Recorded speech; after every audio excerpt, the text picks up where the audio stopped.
Hey guys, Luke Nesler from the Moto Marketing Podcast. I want to tell you about the promotion that RacerX is running from now until January 6th. Look, if you subscribe to RacerX, renew your subscription, you're going to get access to the 50 years of Pro Motocross Collector's Edition calendar, right? These are limited while supplies last.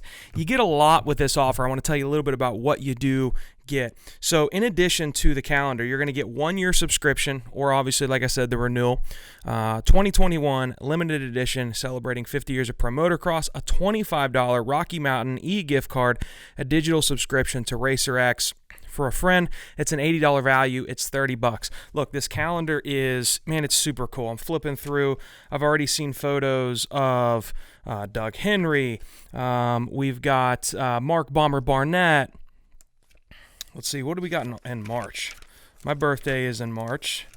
So, Jeff Ward, Jeff Stanton battle. Really cool stuff. Limited edition. I've got one for the office. I'm going to hang it up right after this episode, and I encourage you to jump on it as well. Go to racerxonline.com/moto marketing. Subscribe today. Hey, I want to tell you about Moto Brand. Moto Brand was founded during the 2020 COVID-19 pandemic when the sport that we live for was taken from so many of us, whether it's cycling or moto, waking up on a Saturday morning knowing that your local track was closed, there would be no Supercross, and for many of us that we couldn't even hit our favorite local riding spot or trail with our crew. We are forced to be reminded of how much the sport of moto and cycling truly means to us. Moto Brand represents a collection of individuals that not only ride, but live to ride. It's what we think of at all times of the day, and sometimes at a detriment to your relationship with your significant other. It's for those that look at their motorcycle or their bicycle as part of their identity. Maybe it's the way that you bond with your son or your daughter or your spouse. Perhaps it's your way to blow off stress of your day job, or even, hey, it is what it is, maybe even it's your marriage. This sport is more than just a sport. For many of us, it's a way of life. It's what keeps us ticking. It's what keeps us living. Moto Brand was created for a purpose, to be more than just a shirt that you can throw on in the morning, but these designs represent who you are and what you stand for. So I encourage you to head over to themotobrand.com, check out our collection. We have a pedal collection and we have a throttle collection, and there are more designs to come that stand for something. So head over to themotobrand.com and we'll see you there. Welcome to the Moto Marketing Podcast, presented by RacerX, the podcast for moto industry professionals, entrepreneurs, and riders. If you want to grow your brand and business in today's digital-first world, you have to know how to turn a stranger into a fan, turn a like into a customer. You have to know how to turn attention into dollars. This podcast is dedicated to keeping you in the know on real marketing tactics that work in the moto world so that you grow your business and help grow the sport. Get ready to learn from the very same marketing experts trusted by RacerX, Lucas Oil Pro Motocross, GNCC, and NBC Sports. They'll help you navigate the world of digital marketing for your moto brand. This is the Moto Marketing Podcast. Presented by RacerX. What's up, everybody? Welcome back to another episode of the Moto Marketing Podcast. I'm your host, Luke Nesler. We've got Michael Leib with us with Canvas MX today, somebody that I've been wanting to have on for a while just because such an interesting story of, your traditional racer, somebody that's chasing the dream and has had some success throughout his career and has a really unique idea, turns that idea into a business. In 2020, that business really starts to take off, and just want to talk about that. It's Canvas MX is such a unique company. I've used their products even before I knew Michael, and I thought having him come on today and talk about his journey and his story and his company would be something that you guys would enjoy. So, Michael, I appreciate you joining us today, and man, I'm looking forward to diving into this with you. Yeah, guys, thanks for having me on. So let's. I think it's funny, the way that we initially met, I was at Daytona Supercross, 2017, maybe 2018, was running around the pit area after on the amateur Supercross day with Tim Cotter, and I ran into your mom. I met your mom, one of the nicest ladies I've ever met at a motocross track, and just immediately took a liking to her and had a really good conversation. And I think we initially had met on a call between your mom, your dad, and you had joined in. I was trying to give your mom some advice with her on track schools, and that's how we initially had met. And then I kind of followed your career just through Racer X and podcasts and whatnot. And then, you became a client of ours, and we've gotten to know you a little bit more and more about your business through there. But it's been really interesting to see your career and really this transition into canvas building and growing into what it is today. Let's take a step back and talk about your career as a racer up to the point to where canvas came from as an idea. So how did we go from amateur athlete to pro, and then pro to entrepreneur? Let's go through that. Oh man, career-wise, it's just been kind of a crazy journey because typically, let's start at let's start at like 2009 Loretta Lynn's. I won Loretta Lynn's in 2009 in the 250B stock class, and kind of from there, then you start looking at you won Loretta's. This was 2009, so this is just kind of after everything really took a massive hit, and the industry wasn't what it was. I ended up buying bikes the next year to get ready to go race. And, we were actually thinking, well, let's just get some AMA points and let's just go race. Because what's the point of racing amateur stuff if there's no rides? Let's go do it ourselves. We ended up getting a unique opportunity to go over to Europe for Bud Racing Kawasaki. And I kind of jumped on it and went over there at 17 by myself, lived in France, and dude, that was rough, man. We had I think we did 18, 19 races, and we had somewhere between 12 and 14 catastrophic bike failures. And it just kind of got me to a place to where I was super nervous to ride the thing, and it just wasn't a good situation. In the last round of the year, I think I ended up going 7-7 in Italy, and that kind of teed up my ride for 2011. So 2011, I signed a 1-year deal with Factory Husky BMW. This was before KTM. And our race bikes, I think, were about 34 horsepower. That year, KTM was 48. So that year was really rough. I ended up getting a couple six, and it just wasn't fun for me to be over there. But it was also a pretty wild learning experience, to be traveling the world. I've been to 35, 38 different countries. I speak 2 languages, and that really kind of teed up, when I look back now, who I am today, a lot of it all stemmed from that. I mean, being alone in Europe, being by yourself, those are dark times. I know it sounds retarded to say, oh, we're over there, racing dirt bikes, get paid to do it, and it was miserable, but it was rough. And the following year, I got a fill-in ride for Osborne. That's when I ended up getting my GP podium. I had a 27-second lead in the second moto, and I wasn't ready for outdoor stuff at all, and I blew that. But that teed up my next year with CLS Kawasaki, which is the pro circuit team over there. Signed that deal. That deal got terminated, basically. It would have cost me about $500,000 to go over to Europe and fight it. And at that point, I was I'm done with you, Europe. I'm done. I'm coming home. We're doing things like we used to with mom and dad. And my dad, who owns a pipe company, Rocket Exhaust, we did our own team deal from 13 to 14. Had some good results. Missed my first main event by 1. Ryan Sipes denied me of that. Ended up getting into the top 10 3 rounds later. Got hurt next year. Handful of top 10s. My best result that year was a 6th. Then 2015. Well, let's go back to 2014. I got paid about $20,000 from Axo. In 2015, they offered me $1,000. I said, dude, where's the 95% pay cut coming from? Right. But as a rider, what option do you have but to say yes? Right. You don't have, I'm not going to go to Fox and say, hey, pay me 20 grand. I'm not going to go anywhere else and pay 20 grand. I got a good deal from Axo. I would have probably taken a $10,000 deal, but what did I do to deserve a 95% pay cut? So I got really upset, pretty frustrated. And my dad and I were sitting around the back at the house, and we were watching the TV through the backyard. We were sitting around the fire pit, and NASCAR was on. And we're sitting there thinking, Lowe's driving suit, Lowe's driving car.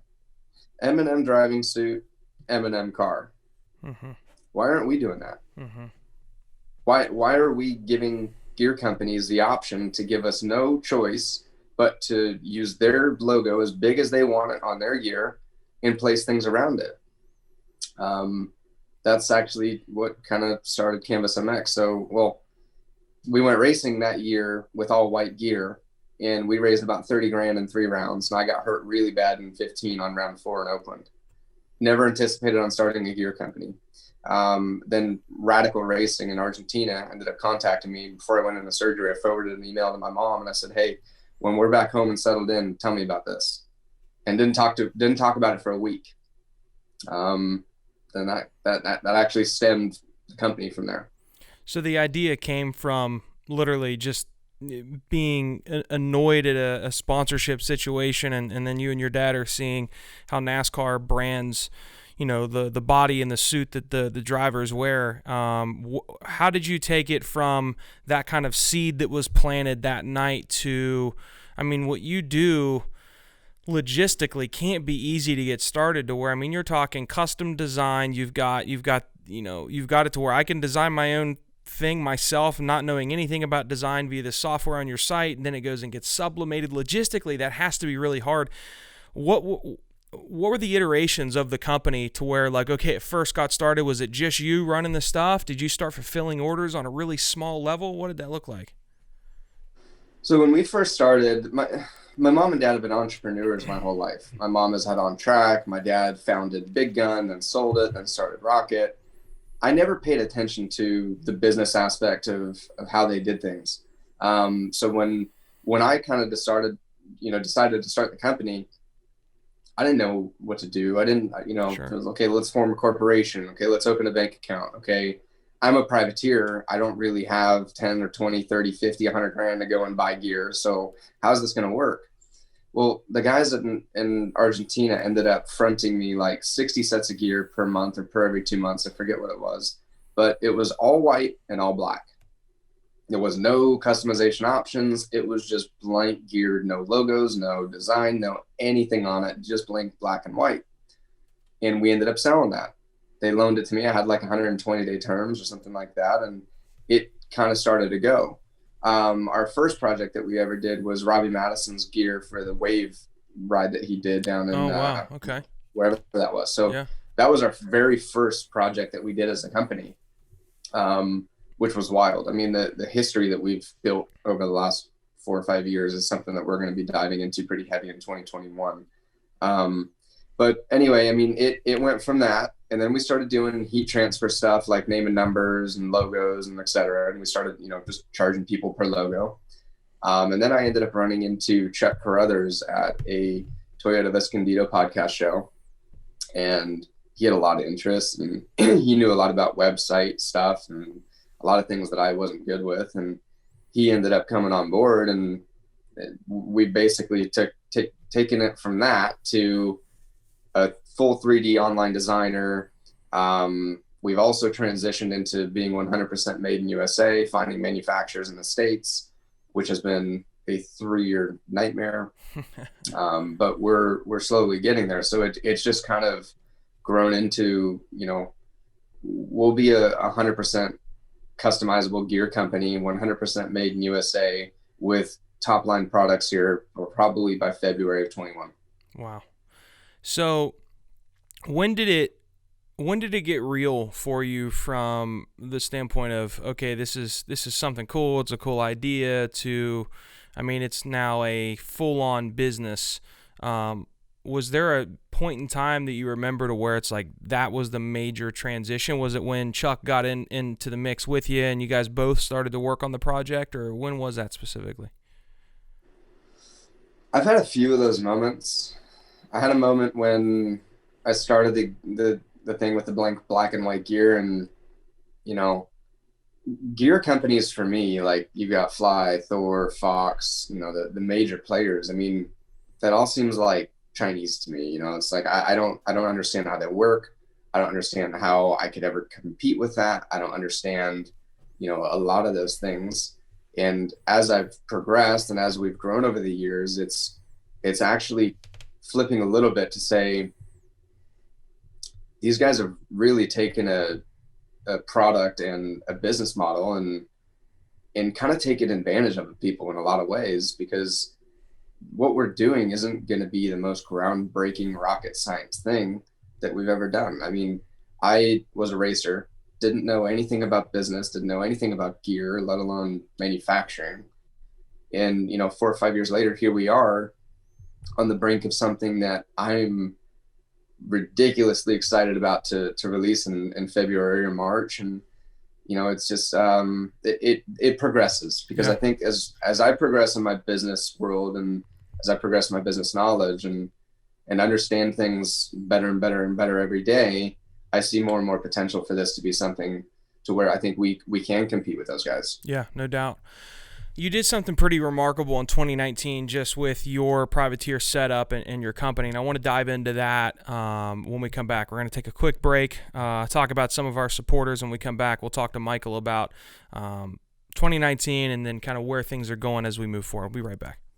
Hey, I want to tell you about our friends at Flex Racing. Flex Racing is a one-stop shop for all custom designs and products that you need to look good at the racetrack.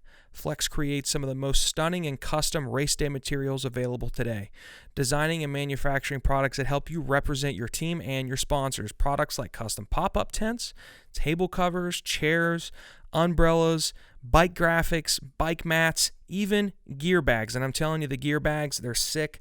We're going to get some made for Impact and our EMTB team. They're awesome. If you need your name or your logo on it, chances are these guys can take care of it for you. Flex also provides rider and team logos, truck and trailer wrap designs, custom t-shirts, and even jackets. Not only are the designs killer, but my favorite thing, the prices, right? They care about giving you the best possible price, because Flex is entirely made up of riders and racers. They understand how expensive it is to look good and to be professional, so they've tailored the prices on all the products to be as affordable as possible to help privateers, big teams, small teams, everybody in between save the money that you guys need for things like travel, race fees, food, etc. They simply get it, right? Flex Racing's motto is secure the vision. They know that greatness exists in all of us, and they're here to help us bridge the gap between our vision and our reality. So maybe it's time to replace your pop-up from last season, or you need some fresh new gear, or maybe even need to replace those graphics on your bike to display your team logo. Give my friends at Flex Racing a shot. You can check them out at flexracing.com. Let them know that Impact sent you. Let them know that you listen to the Moto Marketing Podcast, and you can save 15%. Hey, big shout out to our friends at FMF.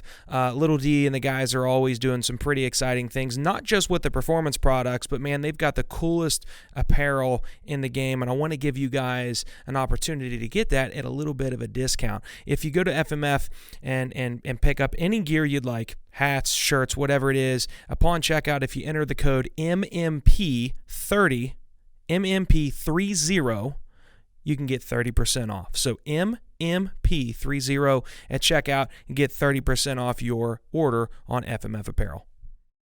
All right, welcome back. So I had said 2019 Michael had done something pretty unique, but look, this year's such a blur. I just told our producer Josh it's like 2 years in one. It was 2020. Michael, you did something that I don't know that quite enough privateers paid attention to, or not even privateers. I mean, it could be high-level factory guys. What you did this year, I thought, was super remarkable from kind of the next iteration of what riders should be doing with their brands. And I think you did what you had commented that the NASCAR riders or drivers were doing, to where you branded yourself head to toe, matched with your bike, and you had different title sponsors for the different rounds. And the unique thing about your company is you could make your gear look exactly how you needed it to look, to partner with your sponsors. Where did that come from? I thought it was such a kick-ass idea, and it looked really cool. Some of your gear and your bike setups were just top-notch. So talk to us about that idea. So that's been kind of the idea from day one. I mean, when I did things in 15 before the company actually started, it was literally just blank white gear, and I was slapping logos on them as big as they could be. To where now with, the improvement in resources and the sublimation and the full custom gear from head to toe, then you can implement, like, for example, like Rival Ink is my graphic sponsor, and they help design a lot of my kits for the year. But you can implement the graphic and the gear design to go together seamlessly. So we took that idea and we said, all right, well, I'm going to sell title sponsorship stuff, but we're going to make it look sick. Yeah. We're going to make it look, complete head to toe, because even like the top teams, right? Like Thor's matching gear to Star, right? I mean, they're just picking gear in colorways that kind of work, but like it's not built to go together. Right. So I just felt like, well, let's like really make this sick and play on the idea of having seamless gear and bike designs that, completely go together. And obviously it makes it a little bit easier to sell things that way as well. Yeah. Do you think that is something that more people could and should do, and maybe not even on a pro level, but we're talk about John from PA who wants to try to qualify for Loretta's and it's not cheap. Would you agree that they could look at the model that you took as a professional privateer and approach, the local Chevy dealer and the local tractor supply store and say, look, I can brand you around all the races that we're going to, and we're going to make sure the graphics match and the gear matches, and then go design that themselves? Is that kind of the concept that could be scaled out, in your opinion, or what are your thoughts on that? Let's dive into that a little bit. So the 5 rounds of Supercross that I did this year, I spent $94,000 to go do, and I spent that money in October. And I was going racing this year for 2 things. Number 1, to go put myself back up front where I really feel that I could still be. And number 2 was to prove that the marketing campaign of this can work. Mm-hmm. And if you look at Michael Leib and his results, since 16, I really haven't done much. I've been hurt. I've had injuries. I've not been around. I mean, I've kind of just been doing the company thing and racing when I can around injuries. So my program this year was full tilt. I had 3 race bikes that were identical. I had a full-time trainer, full-time mechanic, full-time basically staff going with me to the races. I mean, I did things balled out. It was a full privateer effort. I spent $94,000 to go do those rounds. I ended up making just over or under $20,000 for each round that I went to this year. As a privateer, if you break even on a privateer budget, which is shoestring budget, you're winning. Yeah. Right. I raised almost $100,000 in half a season. Yeah. And I'm not someone that's the most marketable privateer that, you can go do. Right. And granted, I do feel that I gave those people decent exposure to make that worthwhile, but let's take that to Jimmy that's going to go to Loretta's. Right. I mean, a lot of these companies need a tax write-off. That's where I've been able to be successful.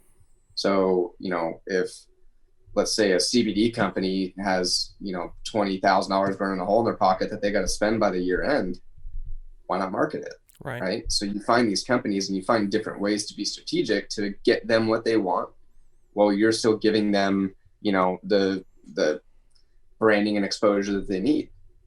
Yeah. That I think our sport has failed to do forever. I don't think that our sport's ever been good at that. No, yeah, it definitely hasn't. And then it's, there are occasional riders, and what's funny is most of them are the privateers because they have to get creative. Whether it's with their online video content or Instagram, or with you, taking your business and figuring out how to leverage the marketing and branding side of that and getting exposure for your sponsors. I definitely think there's room for improvement. And I think your product, if leveraged the right way, could absolutely be part of that. Talk to me about, I love the product. I think it's so cool in the cycling world when you're talking about, Lycra and cycling kits. One of my favorite products to use, and they support our team, is Jackaroo, because I can design a zip-up jersey and I can make it look the way that I want. But there's never really been that thing for, mountain biking or motorcycle riding. And that's what your product offers. That's what Canvas is. Talk to me about what somebody can do when they go on your site. I know nothing about graphic design. My business partner is very, very talented. I am not, but I've got on and designed a couple of things that are unique to what I want, and they look really cool, and I have no knowledge of how to do it. Your tool allows somebody that's a complete rookie like me to be able to go on and do that. Can you talk to us a little bit about that? So we've got a couple different things online. We've got a blank white product that you can pick from any one of our product lines. Now that's a mountain bike short sleeve, 3/4 sleeve, long sleeve, moto jerseys, moto pants, hoodies, t-shirts, whatever it is that you want to choose. We also have pre-designs of all of those items. So let's say that you're not design savvy. You can take a pre-design, you can change the color on it any way you want. And we've got a library of logos and different art elements that you can then put on the jersey. Or you can take a pre-design and just slap your company logo on it, and it'll look like, let's say you took Thor's gear and replaced their logo with yours, with your company or with whoever it is. So obviously design stuff is difficult. If someone really wants to come to us and say, hey, I want to design this. I mean, someone wanted to design like a Kansas City NFL gear set the other day, and we made it for them. So you guys can do the professional design if somebody has a request that's above their head? Yes, we have awesome. that option available along with our pre-designs and actual just blank templates as well. Very cool. What's next? I mean, you've hinted at a couple of things coming.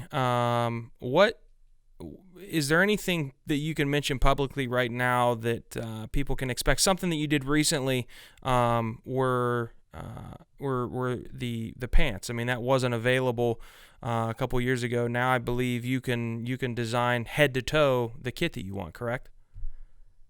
So we've got a pant right now that Chuck and I have been kind of trial and error ourselves. So jerseys have been not the hardest thing to make in USA. But when you take, let's say you got a manufacturing company here and they're going to make basketball jerseys, baseball jerseys, soccer jerseys, you implement a Moto jersey, not that hard for them to do. You implement a Moto pant, you've got leather, thicker material, a lot of other different dynamics that you have with Moto pants. Well, now you're changing production line, production knowledge, and also all your sewing equipment is completely different. And you're also stocking your own materials and things like that you wouldn't be stocking in a regular jersey manufacturing warehouse. Sure. So between all that, we're also trying to figure out with Chuck and I, how do we make like a Moto template for a pant? A jersey, again, that's not that hard to do. Right. But when you take, let's say, Joe and Show's pattern making shop and say, hey, we need to make a Moto pant, they don't know what that is. No one over here has seen that. There's a reason why USA Moto pants don't exist, because it's a massive pain in the rear. I can't fully dive into what's changing and what's happening right now. But we've hired on someone that's been in the gear industry for the last 8 or 9 years and developed a lot of product for a lot of the major players in the gear world. Wow. And we've also got a design element that we're going to be bringing on with that, as well as a new partner. And we're planning right now. It's looking like the end of February, first week of March. We're going to have a whole relaunch, a whole rebirth of the company that will contain all new products, all new fabrics, all new website, full work. So what I've been working towards since 2015 is finally going to transpire in the beginning of 21. Very cool. That's exciting. Is it rewarding for you? Because I know sometimes when you're in, no pun intended, when you're in the race, it's hard to take a step back and be like, damn, I took this from an idea in my backyard with my dad watching a NASCAR race, and now I'm seeing kids and pros wear my product that was an idea and now is real. Is it weird for you to be like, man, I built this while being a full-time professional athlete, training and running a team and running your program, which is just another level of mind-blowing to me that you've been able to do both? Is it weird for you to take a step back and look and be like, holy shit, I've built this, and hey, Mom, it's actually working? Yeah, I mean, there's some cool moments like that. I think there's been a little bit more frustration of trying to get things where I wanted them to be quicker than what's really taking place. Yep. So, I think that in March here, when, February, March, when we do the relaunch and we basically put forward everything that we're working on now, I think that's going to be one of those moments. Yeah. But until then, I mean, I do look back and say, I mean, dude, we make all the product for Nitro Circus. We do Travis Pastrana's gear. Yeah. We've done Nate Adams, and Robbie Mattis. You did a and lot of the stuff. Red Bull Straight Rhythm when they did the throwback, right? I mean, I would assume a ton Yep. of that was you guys. Yep, we did AJ Catanzaro's gear, Jerry Robbins' gear. Awesome. I went as Fonseca. I mean, you know, there's a lot of really cool things that we really haven't told throughout the story yet, because I haven't been ready to dive into that, but that will all be a part of our new launch and all that stuff. And Very cool. I think that moment will come then. It hasn't quite yet. I mean, don't get me wrong. Like, I'm pumped on where we are. I'm pumped on where things are going. And I do look back on certain things and say, like, dude, like, that's pretty sick. Like, making Pastrana gear, like, I've known Travis since I was like 10 years old, but like, that's an icon, you know? Yeah, that's cool. No doubt. I struggle with that now. I mean, just being, I've always had a hard time looking back and being like, oh man, this is cool. And even like little things where I'm like, man, if I can just get to this, if we could just do this much in sales in a year, it'll be amazing. And then we get to that and I'm like, wow, it doesn't seem quite like what I thought. And then when we transition from just a normal marketing company to working with specifically moto and cycling and the people that, you know, brands and people I've idolized since I was a kid, I just could imagine what it would be like to get X, Y, and Z as a client. And then we get them and I'm like, that's cool, but it's never quite as rewarding as what you think. I think because you're in it. I don't know if maybe that moment comes when you're at the end of your career and you look back and you're like, wow, I did a lot of stuff. But I think your kind of cool, common collectiveness of what you've done is the reason why you continue to push, because you're like, yeah, it's cool, but you're not where you want to be. Well, I think, like, okay, Canvas had our first 7-figure year this year, and that was like, holy crap, right? Like, that was one of those moments. Yeah. But there's also so much more to running a company and getting it to be successful, right? Like, every day I'm scared for my life that, you know, maybe we're not doing it the right way, or, you know, how long is this going to last? Like, you know, all those things. But there's also there's the headache of the customer service. There's the headache of the marketing.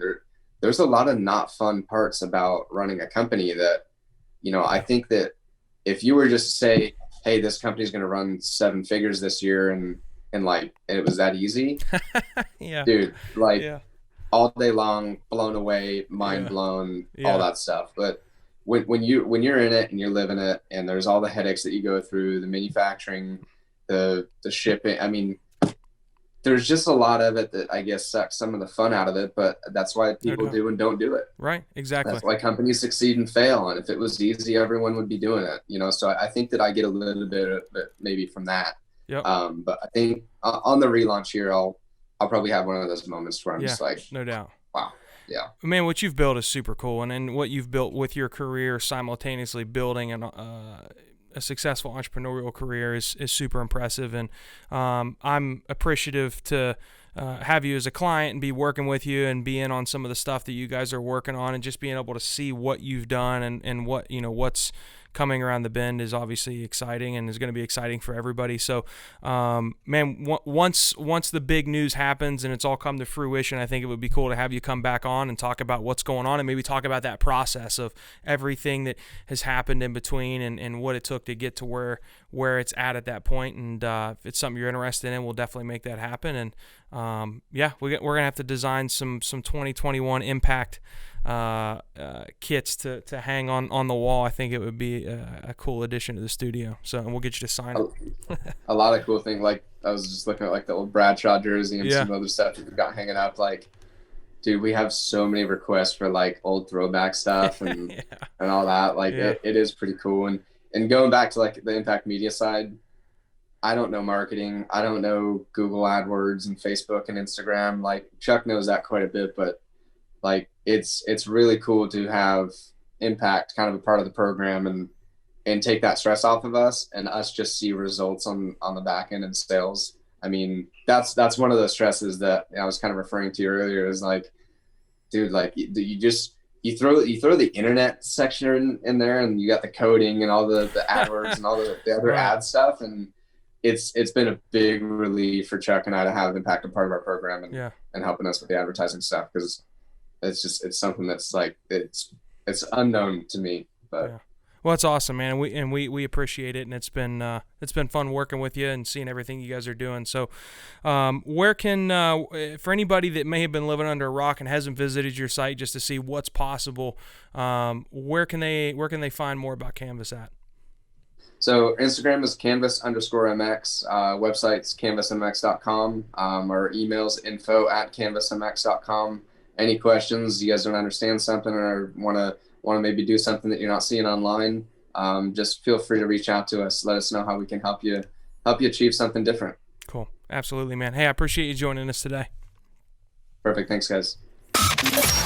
Thank you for listening to the Moto Marketing Podcast. If your goal is to get real, measurable results from your marketing that will grow your company revenue, then check out how Impact Media can get the same results that they have for Moto's most iconic brands by visiting thinkimpact.com. That's THINKIMPAKT.com. Have a marketing question that you want answered on the show? Send your questions to questions@motomarketingpodcast.com. Don't forget to rate, review, and subscribe to the podcast. And we'll catch you on the next episode of the Moto Marketing Podcast.